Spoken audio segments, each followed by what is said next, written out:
사랑과 은혜의 하나님, 오늘 오후 시간도 이처럼 주님 앞에 또 함께 모여 찬미하며 주께 영광 돌리게 하심을 감사합니다. 오늘도 주신 말씀, 또 우리가 주님 앞에 간구하는 모든 기도에 이르기까지 모든 시간 가운데 주님께서 친히 함께 해 주셔서 하나님께 영광이며 우리에게 참된 평강과 또 무한한 은혜의 시간 삼아 주시옵소서. 모든 것 주께 의탁하오며 예수님의 이름으로 기도드립니다. 아멘. 찬송 한 곡 더 하지요. 338장 찬송하시고 최희자 권사님 기도해 주시겠습니다.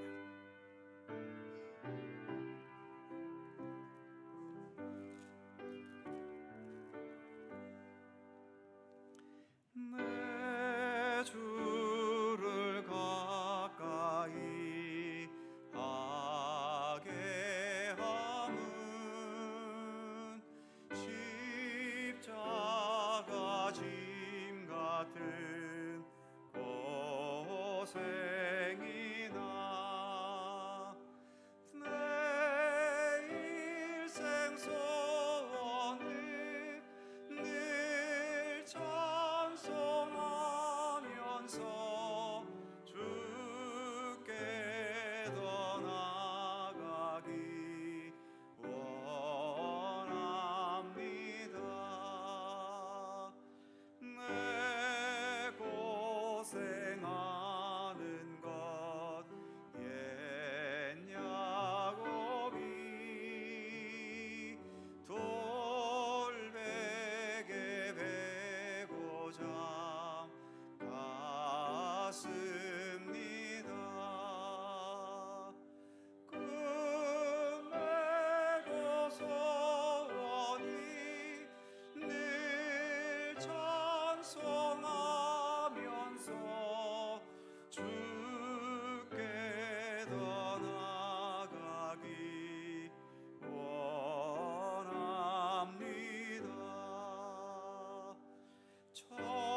천성에 가는 길 험하여도 생명길 되나니 은혜로다. 천사 날 부르니 늘 찬송하면서 주께 더 나아가기 원합니다. 야곱이 잠 깨어 일어난 후 돌단을 쌓은 것 본받아서 숨질 때 되도록 늘 찬송하면서 주께 더 나아가기 원합니다.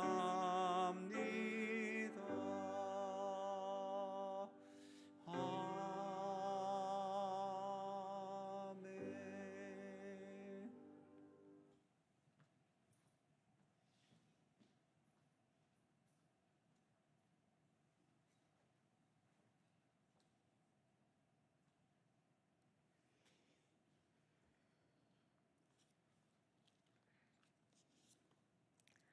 사랑의 하나님, 은혜를 감사드립니다. 주님의 날 찬양 예배로 신령과 진정으로 예배드리게 하심을 감사드립니다. 하나님, 우리가 이 세상을 살아가면서 하나님의 말씀을 따라 살아간다고 하면서도 우리의 고집과 아집과 우리의 교만함을 가지고 살아왔음을 고백합니다. 하나님 용서하여 주시옵소서. 이 나라 80주년에 이 귀한 강복에 대한 뜻에 감사를 드립니다. 이 나라 이 민족을 불쌍히 여기시고 긍휼을 베풀어 주셔서 하나님의 정의로 속에서 나라가 바로 서기를 원합니다.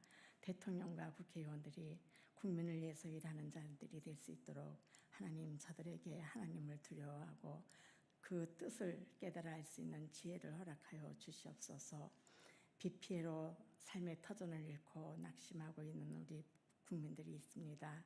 불쌍히 여기사 저들에게도 하나님을 알게 하시고 속히 회복될 수 있게 우리 하나님께서 도우시고 인도하여 주시옵소서. 주님의 자녀들이 육신의 질고로 병원에서 스스로 회복을 기다리며 가정과 요양원에서 힘들어하는 자녀들에게 속히 회복되는 은혜를 주시고 힘들지만 예수님의 십자가를 기억하며 잘 이겨낼 수 있는 믿음을 더하여 주시옵소서. 하나님의 말씀으로 위로받고 힘낼 수 있도록 하나님 은혜를 더하여 주시옵소서. 우리 교회, 학교, 유치부, 유년부, 중고등부가 은혜 가운데 마치게 하심을 감사드립니다. 이 말씀 듣는 기간 동안 우리 어린아이들이 그 말씀을 마음에 품고 잘 성장하여서 하나님께 영광 돌리는 삶을 살아드리고 많은 영혼을 구원할 수 있는 귀한 어린이들이 될 수 있도록 함께 하시고 어린이들을 가르치는 우리 유치부 교사님들에게 더 은혜가 풍성하게 하여 주시옵소서. 오늘 목사님 영육간에 강건케 하시고 정승현 목사님이 말씀을 선포하실 때 우리는 그 말씀으로 은혜 받고 하나님을 기쁘게 해드리는 삶을 살아갈 수 있도록 하나님 은혜의 시간이 되어지게 하여 주시옵소서. 박학성 목사님, 성하삼 목사님의 전도사님에게도 영육간의 강건함을 주시고 사역 잘 감당할 수 있는 지혜를 더하여 주시고 휴가 중인 목사님 휴가를 통해서 영육에 더 충전이 되어서 새 힘을 얻고 하나님의 일을 잘 감당할 수 있도록 하나님 은혜를 더하여 주시옵소서. 오늘도 귀한 시간 우리 하나님께 많이 온전히 영광 돌릴 수 있는 귀한 시간 되어 주실 줄 믿고 감사드리고 예수님의 이름으로 감사하며 기도드립니다. 아멘.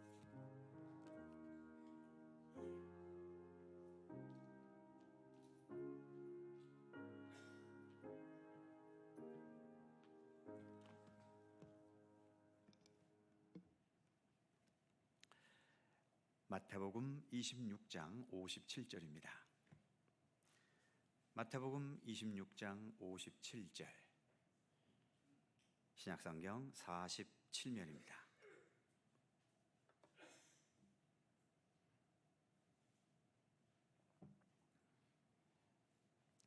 마태복음 26장 57절에서 68절까지의 말씀입니다. 교독하죠. 제가 먼저 57절 읽습니다. 예수를 잡은 자들이 그를 끌고 대제사장 가야바에게로 가니 거기서 서기관과 장로들이 모여 있더라.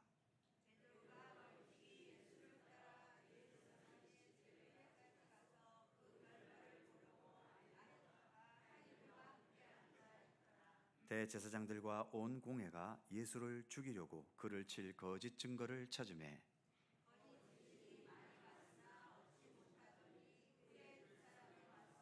이르되 이 사람의 말이 내가 하나님의 성전을 헐고 사흘 동안에 지을 수 있다 하더라 하니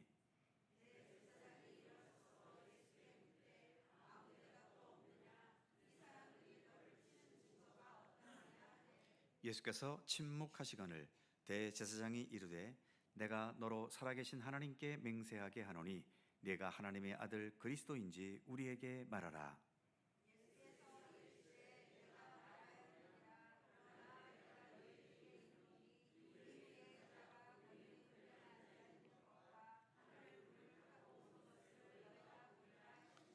이에 대제사장이 자기 옷을 찢으며 이르되 그가 신성모독하는 말을 하였으니 어찌 더 증인을 요구하리요. 보라, 너희가 지금 이 신성모독하는 말을 들었도다.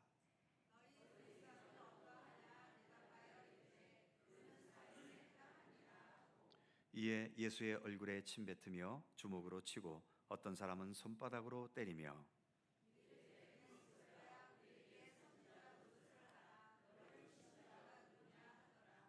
아멘. 자, 이제 예수님께서 체포되시고 먼저 오늘의 제목처럼 대제사장 가야바 앞으로 끌려가셔서 신문을 당합니다.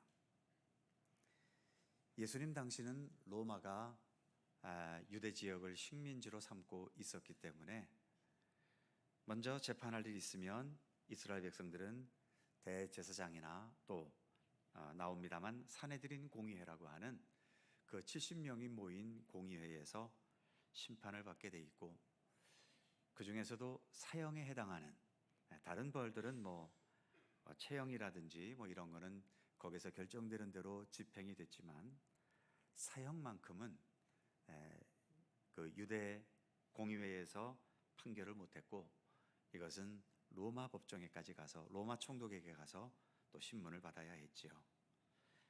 그래서 이들은 예수님을 죽이려 했기 때문에 가야바 앞에서도 예수님은 죽을 자다라고 판결을 하고, 또 이후에 빌라도 총독에게 또 끌고 가서 거기에서 또 신문의 과정을 거치게 했던 거지요. 자, 먼저 57절, 58절을 먼저 읽습니다.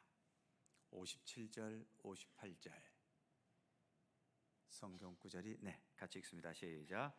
예수를 잡은 자들이 그를 끌고 대제사장 가야바에게로 가니 거기 서기관과 장로들이 모여 있더라.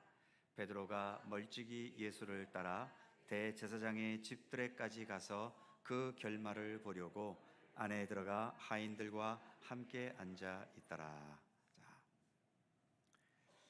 예수를 잡은 자들이 끌고 간 것이 57절에 의하면 대제사장 가야바의 집이었고, 거기에 누가 또 있었냐 하면 서기관과 장로들이 모여 있었다는 겁니다. 어느 것 하나 나쁜 직책이 있습니까? 대제사장이 도둑놈입니까? 서기관들은 사기꾼인가요? 그리고 장로들은 폭력배입니까? 다 고상하고 그 당시에 누구에게나 존경받는 지도자인데 어쩌다가 이들이 모인 이곳이 이렇게 공포스러운 것이 되어버렸을까요? 참 안타까운 일이지만요, 세상도 나쁘지만 우리 믿음의 사람들이 모여서 나쁜 짓을 할 마음을 먹으면 훨씬 더 나쁜 일들이 많이 벌어집니다. 기독교 역사 속에서 가장 부끄러운 역사 중에 하나가 중세시대의 마녀사냥이라는 것이 있습니다. 마녀사냥은 쉽게 얘기해서 마을에 홍수가 났거나 가뭄이 들었어요. 어쩌라는 겁니까? 그런데 이를 통해서 백성들의 마음이 흉흉해지고 민심이 흔들리니까 이 책임을 누군가에게 덮어씌울 필요가 있는 거죠. 그래서 민심들의 마음을 달래려 했던 겁니다. 그래서 그 마을에 정말 마녀처럼 좀 생긴 게 그렇게 무섭게 생겼거나, 또는 약간 정신 이상이 있거나, 또는 마을에서 공통적으로 미움을 사는 사람이 있거나, 그것도 남자는 힘이 세서 잘 안 되니까 힘 없는 여성들 하나를 지목하는 겁니다. 그래서 이 사람이 마녀이고 여기에 있는 이 사탄의 역사 때문에 이렇게 우리 마을에 이런 재앙이 임했다라고 하면서 이 마녀를 처결해야 된다는 거죠. 마녀로 벌을 하려면 그 사람의 입에서 나는 마녀다라는 말이 나와야 되잖아요. 그런데 내가 마녀가 아닌데 내가 어떻게 마녀라고 말을 합니까? 그러니 억지 자백을 받아내려면 무슨 방법이 있죠? 고문하는 겁니다. 잔인하게. 옛날에는 그런 인격이 보장되질 않았잖아요. 우리나라 조선시대만 해도 무슨 증거를 가지고서 죄를 몰아붙여야 되는데 그냥 심정상으로 저놈이 죄인일 거다 그러면 붙들어 갖고 어떻게 합니까? 주리를 틀면서 네 죄를 네가 알렸다 그러면서 막 억지 자백을 받아내잖아요. 그래서 죄도 없으면서도 그 고문이 너무 고통스러워서 없는 죄도 자백하게 되어버리는, 또 죄를 자백했으니까 이제 진짜 마녀가 돼버린 거지요. 그래서 마녀들이 당하는 화형을 당하거나 정말 잔인한 방법으로 죽임을 당하는 일들이 기독교의 이름으로 중세 유럽 시대에 벌어졌던 겁니다. 물론 중세 시대 때는 지금 우리와 같은 기독교는 아니고 로마 캐토릭이 지배했던 때지요. 그러나 어쨌든 같은 뿌리 속에 있는 것 아닙니까? 아무리 중세 시대가 어둠의 시대라고 하지만 그래도 교회라고 하는 곳에서, 그리고 교회의 지도자인 로마 가톨릭이니까 신부나 추기경이나 이런 사람들이 되겠지요. 어떻게 이런 인권 유린의 일들을 행할까? 그것도 신앙의 이름으로 말이지요. 그리고 교회도 편안하고 좋을 때는 정말 좋은 곳이 교회이지만, 교회 안에 여러 분쟁과 다툼과 싸움이 일어나기 시작하면요, 세상 사람 못지않게 싸웁니다. 일반 법정에도 교회가 법정에 그 고소한 건들이 무수하게 많이 있고요. 지금도 각 노회마다 세상 법정까지는 가진 않아도 어쨌든 이런저런 이유로 분쟁을 겪으면서 노회의 재판이 또는 총회의 재판이 걸려 있는 교회들도 무척이나 많은 것을 봅니다. 가장 거룩하고 가장 진리가 그리고 주의 은혜가 함께 해야 할 믿음의 공동체가 그 중심을 잃어버리게 되면 이렇게 아무 죄도 없는 엄한 예수님을 십자가에 못 박아 죽이는 일들이 있고요, 기독교 역사 속에 있듯이 또 오늘날 여러 아픔을 겪고 있는 교회들이 있듯이 이렇게 세상보다 더 무섭고 더 메마른 모습을 보일 수밖에 없는 겁니다. 자, 유인물을 보시면 1번 멀찍이 예수를 따라, 가로 1번 보시면 대제사장, 서기관, 장로들, 이들이 모여서 공회를 구성한 것이 산헤드린 공회라는 거죠. 여기에 보통 70명에서 72명 정도의 사람들이 모였다고 합니다. 자, 산헤드린 공회는 동그라미 1번에 있는 것처럼 율법에 근거해서 유대 사회의 종교, 사법, 정치 전반에 영향을 끼친 최고의 공회죠. 그러니까 그 당시에 유대 사회의 최고 권력자들이 모인 곳이 이 산헤드린 공회라고 보면 됩니다. 정치도 담당하지만 재판도 담당하고 있었기 때문에 그들이 가진 권력은 대단했다고 볼 수 있는 거죠. 그런데 아까 말씀드린 것처럼 이들의 직책이 대제사장, 서기관, 백성의 장로들 아닙니까? 그래서 동그라미 2번, 이들이야말로 그 누구보다 하나님의 뜻을 추구하고 연구하고 실행해야 할 책임이 있는 거죠. 그런데 지금 예수님을 재판할 때의 산헤드린 공회에는 전혀 이런 것과는 상관없습니다. 그들이 예수님에 대해 가지게 된 여러 악감정, 그 악감정도 그들이 정말 하나님의 뜻을 알고 있었기 때문에 생긴 것이 아니라 하나님의 뜻을 모르기 때문에 자기 욕심과 자기 기득권과 또 자기의 욕망에만 빠져 있기 때문에 그것을 건드리신 예수님이 이들의 눈에는 미웠던 거죠. 하나님의 뜻이 어디에 있느냐에 관심이 있는 것이 아니라 내게 이득이 되는가 손해가 되는가, 저 사람이 나를 잘 대했는가, 나를 기분 나쁘게 건드렸는가, 이런 차원만 보면서 예수님을 이렇게 죽음으로 몰아가 버리게 된 거죠. 자, 이때에 베드로의 모습이 본문 속에 있죠. 가로 2번에 보시면 베드로가 어떻게 했습니까? 멀찍이 예수를 따라갔다는 겁니다. 일단은 예수님 잡혀갈 때에 베드로가 가장 앞장서서 예수님을 구할 것처럼 칼을 휘둘다가 예수님께서 베드로야, 칼을 접어라, 칼을 쓰는 자는 칼로 망한다 하시면서 순순하게 잡혀가시니까 베드로도 잡힐까 염려가 됐는지 예수님을 도망가 버렸죠. 예수님에게서부터 도망가 버린 후에 지금 말씀처럼 멀찍이 따라가는 겁니다. 동그라미 1번 볼까요? 늘 가까이 있어야 할 제자가 왜 멀찍이 있는가? 물론 경우에 따라서 멀찍이 있을 수도 있지요. 동그라미 2번, 그렇다고 완전히 떠나지도 못한 어정쩡한 모습. 있으려면 예수님 곁에 딱 있고 예수님과 도망갔으면 아예 멀리 도망가 버리든지, 지금 베드로는 예수님 곁에 있는 것도 아니고 더 멀리 도망가 버린 것도 아니고 아주 어정쩡한 모습이지요. 물론 두려움에 빠진 베드로를 생각하면은 일편 이해가 되는 면은 있습니다. 그런데 좀 나쁜 시각으로 본다면 그 밑에 화살표처럼 어떤 심리입니까? 위기가 되면 뒤로 빠지고 또 기회가 되면 다시 치고 들어오고 일종의 잔머리죠. 머리 굴리는 겁니다. 동그라미 3번. 우리의 믿음 생활은 어떠한가? 신앙생활도 잔머리 굴리면서 하려는 분들이 계십니다.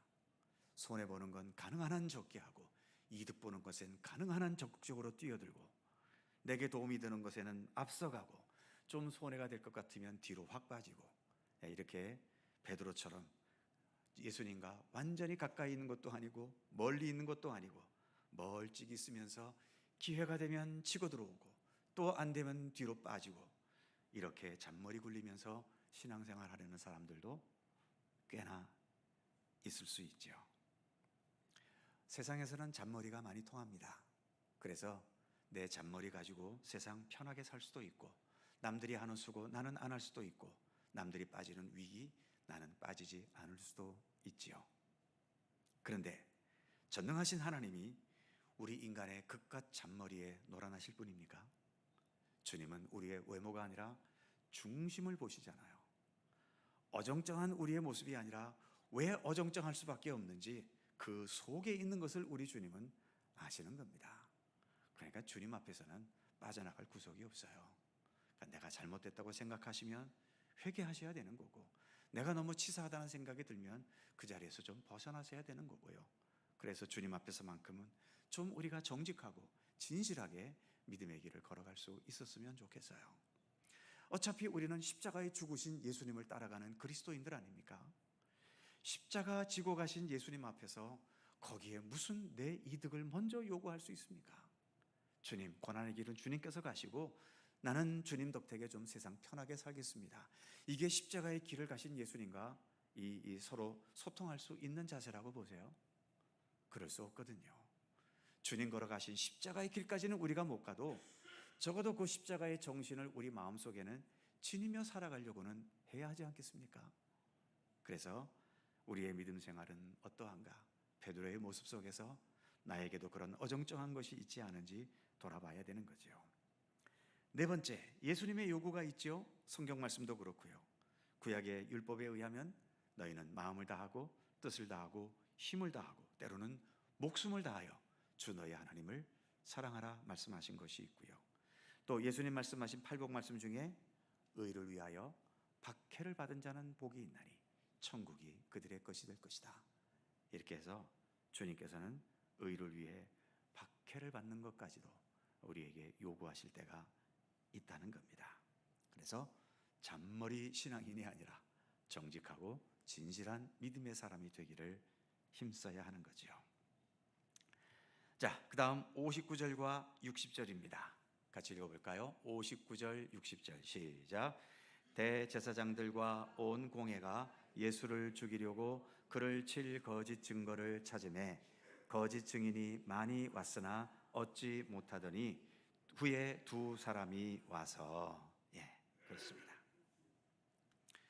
자, 유인물 다시 보시면 두 번째 거짓 증거를 찾으매 가로 1번에 보시면 아까 말씀드린 산헤드린 공회, 동그라미 1번 보면 산헤드린 공회는 무엇을 해야 하는 곳인가? 첫 번째, 하나님의 뜻을 선포해야 하는 곳이고 두 번째, 하나님의 뜻에 따라 참된 정의를 세워야 할 곳입니다. 재판을 하는 곳이니까요. 세 번째, 정직과 진실만 인정되어야 할 곳이 산헤드린 공회입니다. 그런데 놀랍게도 오늘 본문에 보니까 이들이 무엇을 찾고 있어요? 예수님을 칠 거짓 증거를 찾고 있다는 것입니다. 완전히 그들의 본분을 잃어버린 거죠. 항상 우리나라를 이야기할 때에 우리나라는 정치 빼놓고는 정말 모든 게 다 훌륭한 나라다라고 보통 말을 합니다. 좀 우리나라 경제 정말 아무것도 가지지 못했던 것에서 지금 우리가 선진국 대열에 들어설 만큼 우리는 경제도 이렇게 부흥시켰고요. 또 우리의 문화 수준, 특히 K-팝 같은 이 K자가 들어가는 것이 이제는 뭐 라면이나 이제 그런 음식에까지 전 세계화되어지는, 그리고 여러 영화나 뭐 이런 거 정말 세계에서 그 미국 그 하리우드에 견줄 만큼 그렇게 발달했지 않습니까? 또 세계 여러 석학들 중에 우리 한국의 사람들도 정말 많고요. 모든 게 다 선진화되었는데 유일하게 후진으로 남아있는 게 지금 우리나라 정치라고 보통 말하지요. 자, 그런데 가로 2번에 보시면 정치의 학문적인 의미, 정치가 무엇인가? 학문적으로 보면 첫 번째, 질서 유지, 가치 배분, 사회 통합을 위해 공동체의 안정과 발전을 도모하는 것. 이게 정치입니다. 그러니까 정치하겠다고 하는 사람들은 이 질서 유지, 가치 배분, 사회 통합, 그로 인한 공동체의 안정과 발전, 이것을 사명으로 알고 이것을 위해서 그들의 최선을 다해야 하는 것이 정치인들의 기본입니다. 그러나 아시다시피 우리나라의 정치는 질서가 없습니다. 가치도 배분하지 못합니다. 사회 통합, 여전히 우리는 둘로 갈라져 있습니다. 공동체가 안정이 되나요? 겉의 모습은 발전했지만 우리의 내면은 발전하고 있지를 못합니다. 여전히 우리는 불행한 정치의 역사를 지금 가고 있죠.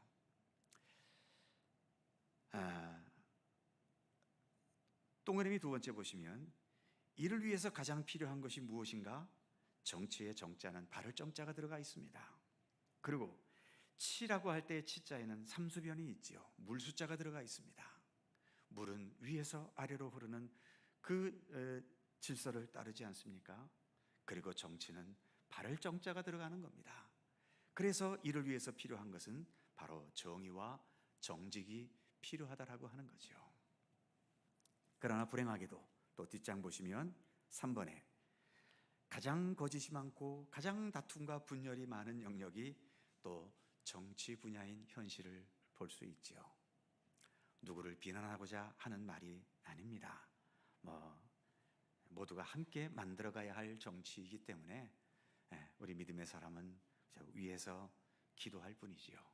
우리나라 정치가 정치의 본래의 길을 좀 제대로 걸어가는 정치가 되기를, 나라를 이끌어가는 정치인들도 너무 자기 권력이나 자기 권세나 여기에 너무 집착하지 말고 이러한 안정된 정치를 통해서 우리 국민들이 행복하고 국민들이 평안하고 국민들의 마음이, 삶이 더 안정될 수 있기 위해 헌신해야 하는 그들의 근본적인 본분을 좀 잃지 않도록 우리는 이 정치권을 위해서 기도해야 되는 거지요. 마치 가장 정직하고 정의로워야 할 사내들인 공회가 흔들리니까 이렇게 아무런 죄도 없는 예수님을 십자가에 못 박아 죽이는 어처구니 없는 일들도 벌어지고 있는 것인 것처럼, 그래서 사내들인 공회가 살아야 그 당시에 유대 사회가 바로 설 수 있었던 것이고, 이 나라의 정치가 바로 서야 우리의 국민들도 이 위기고 흔들리는 시대에 우리가 흔들림 없이 또 안정되게 살아갈 수 있는 것 아니겠습니까? 자, 그 다음 넘어가 보면 이제 거짓 증인들이 거짓 증거하는 장면이 나옵니다. 61절에서 63절이지요. 61절 시작. 이르되 이 사람의 말이 내가 하나님의 성전을 헐고 사흘 동안에 지을 수 있다 하더라 하니, 대제사장이 일어나서 예수께 묻되 아무 대답도 없느냐? 이 사람들이 너를 치는 증거가 어떠하냐 하되, 예수께서 침묵하시거늘 대제사장이 이르되 내가 너로 살아계신 하나님께 맹세하게 하노니 네가 하나님의 아들 그리스도인지 우리에게 말하라. 그렇습니다. 유인물 볼까요? 3번 거짓 증거, 가로 1번 보시면 거짓 증인이 왜 필요했을까요? 도대체 이 사내들인 공회에는 왜 거짓 증인까지 필요로 해야 했을까요? 첫 번째, 자기들의 목적 성취에 집착하다 보면 불의와 불법과 거짓이 동반될 수밖에 없습니다. 하도 우리의 세상은 목적 중심의 세상이기 때문에 목적을 이루면 성공이고 목적을 이루지 못하면 실패라고 너무 단정적으로 말하지요. 참 우리는 어릴 때부터 너무 점수에 민감하게 우리는 교육을 받아왔지 않습니까? 요즘에 초등학교는 시험 안 본다고는 합니다만 그럼에도 앞선자 뒷선자 그런 평가는 있겠지요. 하도 우리는 초등학교 1학년 때부터 점수가 100점이니 90점이니 1등 했느니 10등 했느니 꼴등 했느니 이렇게 어떤 목적 성취에 집착하다 보니까 상위권에 들어가지 못하면, 또 높은 곳에 위치하지 못하면 우리는 어릴 때부터 그건 실패한 거다라고 하는 그런 가르침들을 너무 많이 받아왔어요. 그러다 보니까 우리 머릿속에는 무조건 성공해서 높은 곳에 올라가야 되고, 돈을 많이 가져야 되고, 어떻게 하든 높은 위치에 내가 먼저 점령해야 되고 하는 이런 메마른 것이 우리의 기본적인 정서가 되어 버렸는지도 모르겠습니다. 심지어 교회를 서로 비교할 때에도 얼마나 교회 안에서 참된 예배가 드려지고 그 교회 성도들은 얼마나 예수 그리스도를 진실하게 따르며 추구하고 있는가, 이런 내면적인 것을 보기보다도 교회가 큰가 작은가, 예산이 얼마인가, 또 몇 명이 모이는가, 이런 외적인 것을 가지고 크면은 목회에 성공했고, 작은 교회에 있으면은 목회에 실패했고, 이런 식으로 너무 쉽게 판단해 버리는 우리의 현실이지요. 그러다 보니 목적 성취하는 것에 집착을 하다 보면 정상적인 방법으로 안 되면 어떻게 합니까? 결국 비정상적인 불법과 편법과 여러 이 잘못된 방법들을 동원할 수밖에 없는 거죠. 참, 며칠 전 뉴스에 보니까 그 민주당의 법사위원장이 그것도 국회회의장에서 주식 투자하다가 기자들한테 또 걸려가지고, 그것도 또 자기 명의도 아니고 또 다른 사람 명의로, 도대체 이게 아무튼 현실이 그렇습니다. 그러니까 어떤 돈을 벌어야 한다는 이거에 너무 우리가 집착을 하게 되면 옳고 그른 것에 대한 그 판단력이 없어지는 거예요. 어쨌든 돈이 되는 것이라면 무조건 좋은 것이고, 돈이 안 된다면 다 나쁜 것으로 그렇게 생각해 버리게 되는 거죠. 그러다 보니 수단과 방법을 가리지 않게 되고 여러 가지 불법과 비리와 부정들이 무수하게 나타나게 되는 것 아닙니까? 지금 이 사내들인 공예라고 하는 가장 정의로워야 하고, 가장 하나님의 뜻을 추구해야 되고, 가장 하나님의 뜻을 따라 행해야 될 이 집단들이 이렇게 거짓 증인에 매달리고 있다는 이 현실은 참 한편으로는 불쌍한 모습이고 비극적인 모습이 아닐 수 없는 거죠. 그래서 동그라미 두 번째, 목적은 분명 필요하지만 그 과정에 불의와 거짓과 불법이 담기면 무의미하고 무가치하다. 세상에서는 안 그렇습니다. 세상에서는 불법을 동원해서라도 일단 성공하면 세상에서는 성공했다고 인정을 받기도 하지요. 그것이 들키지만 않으면. 그런데 하나님 앞에 안 들킬 게 있습니까?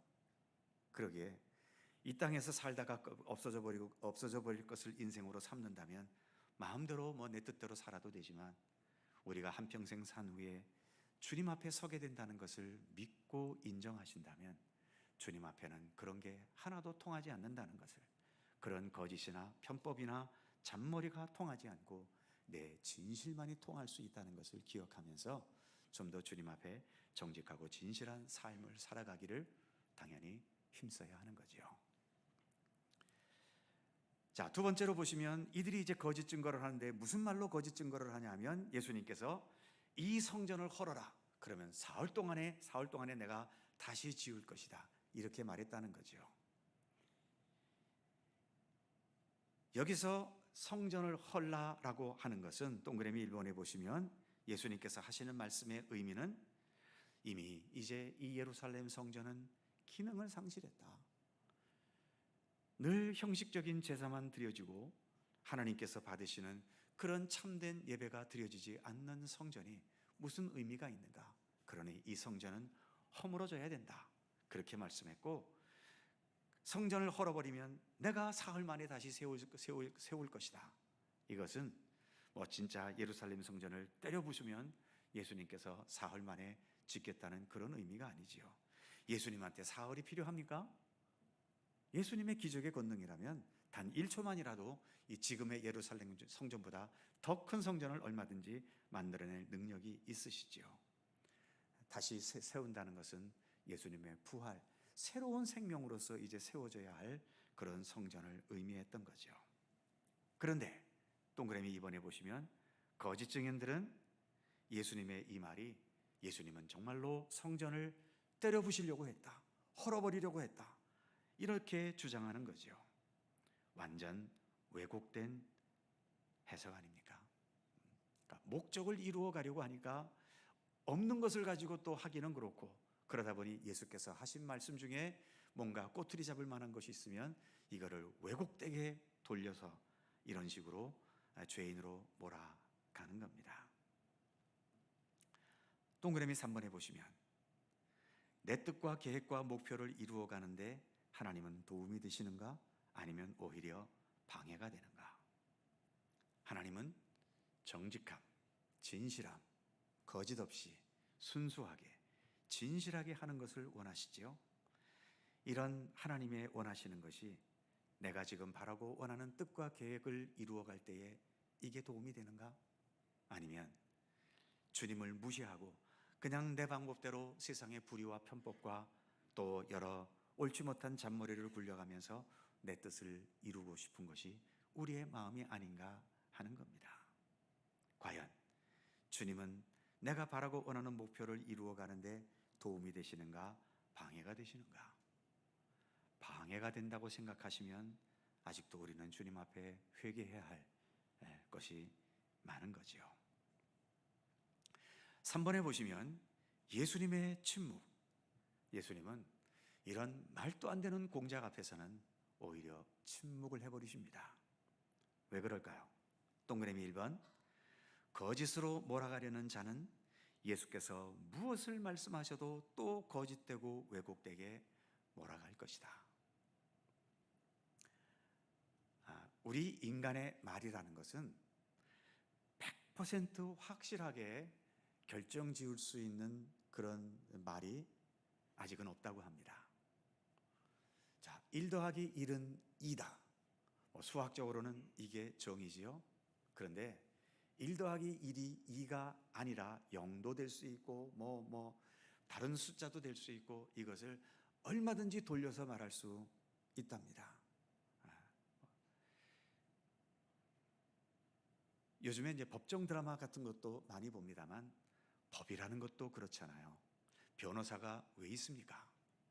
변호사들이 정말 본래의 취지는 법의 혜택을 받기 힘든 사회적인 약자나 또 가난한 사람들이나 이런 법에 대해서 무지한 사람들이나 이런 사람들이 혹시 이 법으로 인해서 불리하고 또 억울한 그런 형편을 당하지 않게 하기 위해서 그 법적으로 지원해 주는 사람이 변호사들이잖아요.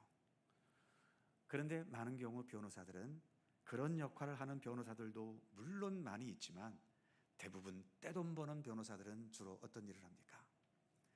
법에 있어서 뭔가 조금이라도 허술한 것이 있으면 그것이 어떤 돈을 많이 가진 자와 권력을 가진 자가 그렇게 법에 저촉되었을 때에 그 법에서 빠져나갈 수 있는 길을 기가 막히게 연구해서 내는 거죠. 분명히 가해자인데도 재판을 받다 보면 이게 돌변해서 가해자가 피해자가 되고 힘없는 피해자가 오히려 가해자가 돼버리는 일들이 오늘날의 법정에서도 얼마나 많이 일어납니까? 그러니 사람의 말이라고 하는 것은 그게 아무리 국가적으로 공인한 법이라 하더라도 이것은 얼마든지 돌려서 그 해석을 정반대로 해버릴 수 있다라고 하는 거죠. 그러니 지금 예수님을 어떻게 하든 주급으로 몰아가려고 하고 있는데 거기에다 대고 예수님께서 인간이 가진 말로서 뭐라고 말씀하시든 결국 그 말은 또 다른 예수님을 죽이려 하는 그 근거로 삼으려 할 뿐인 거죠. 그래서 인간이 악할 때에는요, 그것도 아주 머리가 좋은 사람이 악할 때에는 정말 세상은 힘들어지는 겁니다. 너무 어지러워지고 너무 복잡해지고. 그래서 우리의 세상이 이렇게 자꾸 복잡해지는 것은 이렇게 머리 좋은 나쁜 사람들이 권력을 가지거나 어떤 주권을 잡고 있거나 또 어떤 주동자가 되었을 때에 정말 세상은 걷잡을 수 없이 풀리지 못할 그런 꼬이는 현실로 돌아가 버리게 되는 거죠. 자, 아무튼 그래서 예수님께서는 이렇게 거짓 증언으로 하는 자들에게 예수님은 아무 말도 안 하십니다. 아무 말도 안 하시니까 오히려 대제사장이 답답해서 너 지금 저 사람이 너에 대해 말하고 있는데 너 뭐라 그럴 거야? 말을 해도 예수님은 아무 대답도 안 하시죠. 특히 대답 안 하시는 두 번째 이유, 동그라미 2번에 보시면 진리는 거짓 앞에서 자신을 변명하지 않는다. 참 이 말 제가 만들어낸 말이 아니고요, 어느 책에 있는 말을 인용한 겁니다. 진리는 거짓 앞에서 자신을 변명하지 않는데요. 근데 우리는 뭔가 사실이 아닌 것에 내가 오해를 받고 있거나 그러면 막 속에서 미칠 지경이죠. 이거 잘못됐다는 것을 내가 꼭 말하고 싶어서 막 안 들으려 하는 사람들이도 붙잡아 놓고 내 말 좀 들어봐 하면서 어떻게든 내 억울한 것을 하소연하려고 하는데, 예수님께서는 까딱하면 죽을 수 있는 그런 상황 속에서도 굳이 거짓된 것 앞에서 내가 진실이다라고 하는 것을 굳이 변명하지 않으신다는 거죠. 왜냐하면 예수님께서는 모든 것을 하나님께 맡기셨기 때문입니다. 겟세마네 동산에서 기도하셨잖아요. 나의 원대로 마시고 아버지의 원대로 하시옵소서. 죽어야 한다면 나는 죽겠고 주님께서 살리신다면 나는 살리겠고. 참 예수님의 이러한 것을 우리도 좀 더 본받았으면 좋겠어요. 저도 마찬가지고요. 아직도 우리는 우리가 원하는 대로 되지 않으면 너무 힘들어합니다. 너무 실패했다고 또 너무 좌절하기에 바쁘고요. 정말 내가 사는 것도 주님 때문에 살고 죽는 것도 주님 때문에 죽는다면 정말 사나 죽으나 우리에게는 동일한 것 아닙니까? 그런데 우리는 어떻게 하든 꼭 살아야 되고, 어떻게 하든 꼭 성공해야 되고, 어떻게 하든 좀 더 부자가 돼야 되고, 어떻게 하든 좀 더 높은 위치에 올라가야 되고, 그렇게 되지 않으면 하나님께서 나를 버리셨나? 나는 실패자야. 이렇게 너무 쉽게 좌절하고 넘어져 버리는 우리의 현실. 정말 오늘 이 본문에서 침묵하시는 예수님에게서 우리는 좀 더 많은 삶의 어떤 그 자세들을 좀 우리가 배울 수 있었으면 좋겠습니다. 참 쉽지 않지요. 저도 불가능합니다. 그래도 어떻게 하든 조금이라도 더 예수님의 이러한 것을 본받고 싶은 거죠. 그 다음 64절로 넘어갑니다. 64절에서 66절, 기분 좋은 내용 아니니까 그냥 성경을 아까 읽었으니까 지나가죠. 유인물만 보시면 예수님께서 답변하십니다. 권능의 우편 구름 타고 오는 것을 보게 될 것이다. 예수님이 그런 말씀을 하셨죠. 동그라미 1번, 장차 예수께서 나타나게 하실 하나님으로서의 영광과 권위. 예수님은 자신의 어떤 내가 죄인이다 아니다, 저 증인이 거짓이다, 그런 것에 대해서 변명은 안 하셨지만 나의 앞으로 역사가 어떻게 펼쳐질 것인지, 그것에 대해서는 하나님께서 계획하신 뜻에 대해서는 당당하게 말씀하신 것을 볼 수 있지요. 그래서 동그라미 2번에 보시면 예수님의 죽음만 생각하며 집착하는 자들이 있는 반면에, 이처럼 예수님께서는 죽음 이후의 역사까지 바라보시면서 장차 인자가 권능의 우편에 앉아있고 구름 타고 오게 되는 것을 너희가 보게 될 것이다 라고 당당하게 말씀하신 것입니다. 이렇게 말씀을 드려도 아까 말씀드린 것처럼 가로 2번, 예수님을 향해 이건 신성모독이다, 사형에 해당된다 하면서 사형으로 몰아가고 있지요. 동그라미 1번, 아무리 진리를 말해도 예수님을 죽이기 위한 구실로 삼아가는 자들. 두 번째, 악한 자의 왜곡과 거짓의 능력. 대단합니다. 이 악한 자들의 그 왜곡의 능력은 멀쩡한 예수님을 십자가에 죽이기까지 했지요. 그러나 예수님을 죽였다고 해서 예수님을 이긴 겁니까? 진리의 예수님은 이길 수 없었습니다. 예수님은 부활이라는 저들이 생각할 수 없었던 놀라운 능력으로 그들의 모든 악한 권세들을 무의미하게 만들어 버리셨던 거죠. 자, 마지막 67절, 68절 예수님을 모독합니다. 이 부분은 그래도 좀 읽어야 될 것 같아요. 67절, 68절 읽습니다. 시작. 이에 예수의 얼굴에 침 뱉으며 주먹으로 치고 어떤 사람은 손바닥으로 때리며 이르되 그리스도야 우리에게 선지자 노릇을 하라, 너를 친 자가 누구냐 하더라. 아멘. 참 침 뱉는 것도 견딜 수 없는 모욕이고, 또 주먹으로 친다는 것, 주먹으로 한번 맞아보신 적 있으십니까? 맞을 때 아픔보다도요, 그 맞을 때에 당하는 정신적인 충격이 있습니다. 그게 사실은 더 고통스러운 거죠. 심지어 어떤 것도 있어요. 어떤 사람은 예수님을 손바닥으로 때렸어요. 아마 뒤에서 때렸겠지요. 그래서 68절에 뭐라 그럽니까? 그리스도야 우리에게 선지자 노릇을 해라. 너를 친 자가 누구냐? 무슨 말이죠? 예수님 뒤에서 예수님의 뒤통수를 딱 쳐놓고 누가 때렸게? 맞춰봐. 너 선지자잖아. 너 하나님의 아들이잖아. 이런 모욕까지 예수님께서 겪으셨다는 겁니다. 참 인간이 야만스러우면 어디까지 야만스러울 수 있는지 인간에게 실망하는 그런 장면이 아닐 수가 없는 거지요. 자, 유물을 보시면 가로 1번 저항할 수 없는 약자에게 가해지는 야만적인 만행. 세상에는 그러한 것들이 정말 많지요. 약하기 때문에 오히려 더 보호해야 되고 더 보살펴줘야 되고 그게 마땅한데 약하다는 이유 때문에 더 야만적인 행동을 가하는 왕따를 시킨다든지 따돌림 시킨다든지 집단 폭행을 한다든지 이게 어린아이들 문화에서부터 이렇게 있다라고 하는 건 정말 비극적인 일입니다. 예수님 때도 예수님이 당하셨으니 무슨 말할 게 있겠습니까? 그러나 이 모든 것이 단순한 치욕에서 머물지 않고 두 번째 보시면 인간의 모든 죄와 악함을 몸소 짊어지시는 예수님의 모습을 보여주고 있죠. 예수께서 우리 죄를 담당하셨다는 것은 그냥 죄 갖고 와 내가 들어줄게 이게 아니에요. 우리 인간들의 죄를 몸소 이렇게 다 당하신 겁니다.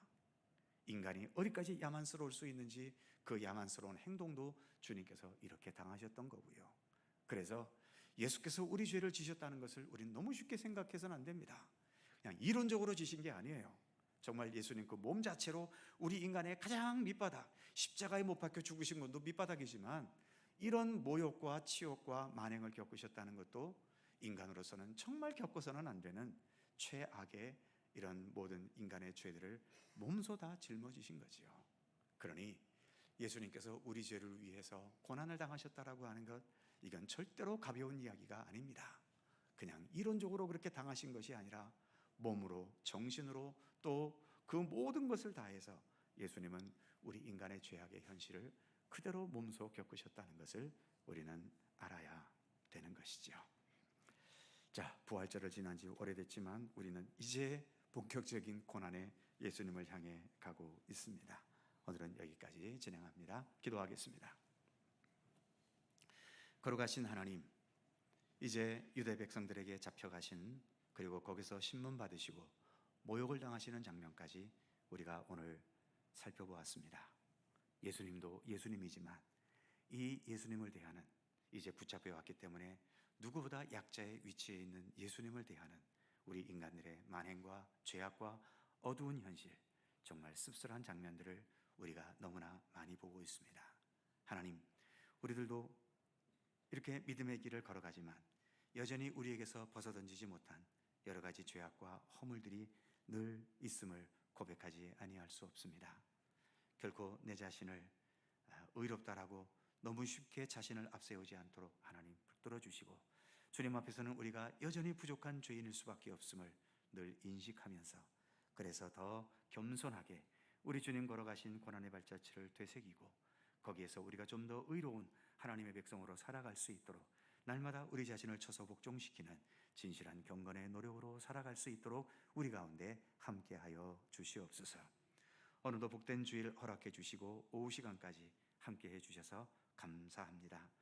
이제 주일에 함께 예배하며 받은 은총과 은혜를 가지고 또 한 주간 주님 안에서 참되게 살아갈 수 있도록 우리의 삶을 이끌어 주시옵소서. 감사와 찬양을 주께 돌리오며 우리 구주 예수 그리스도의 이름으로 기도하옵나이다. 아멘. 자, 서로 살펴보시면서 사랑해서 함께 나누시기 바랍니다. 한 주간도 건강하게 행복하게 잘 지내시기 바랍니다. 자세한 교회 소식은 주보를 참조하시고 오는 금요일 남성교회 일일 수련회 겸 친교회 뜻 있는 분들 함께 참여하시면 좋겠습니다. 예배가 마치고 정기재직회 이어집니다. 재직되시는 분들 남아주시기 바랍니다. 339장 찬송하시고 예배를 마칩니다.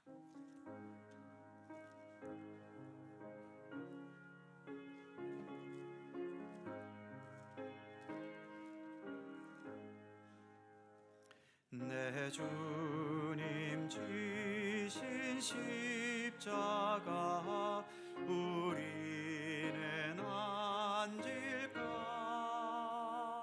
네게 나 있는 십자가 내게도 있도다. 내 몫에 태인 십자가 늘 지고 가리다. 그 멸류관을 쓰려고 저 천국 가겠네. 저 소정 같은 길에서 멸류관 벗어서 주 예수 앞에 바치며 늘 찬송하겠네. 저 천사 소리 높여서 늘 찬송할 때에 그 좋은 노래 곡조가 참 아름답도다. 그 멸류관도 귀하고 부활도 귀하다. 저 천사 내려보내사 날 영접하소서.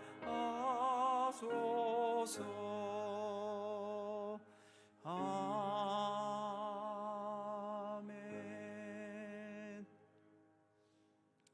주 예수 그리스도의 은혜와 아버지 하나님의 사랑하심과 성령의 교통하심과 인도하심과 함께 하심이 오늘도 허락하신 복된 주일 오전부터 오후 시간에 이르기까지 주님을 찬미하며 예배하며 사랑의 교제를 나누며 또 주님 주신 은혜를 우리의 마음에 품고 주님 주신 우리의 삶의 터전에서 주님과 동행하는 참된 삶을 성실히 살아갈 것을 소원하고 다짐하는 모든 주의 사랑하는 백성들 가운데 언제나 함께 하시기를 간절히 축원하옵나이다. 아멘.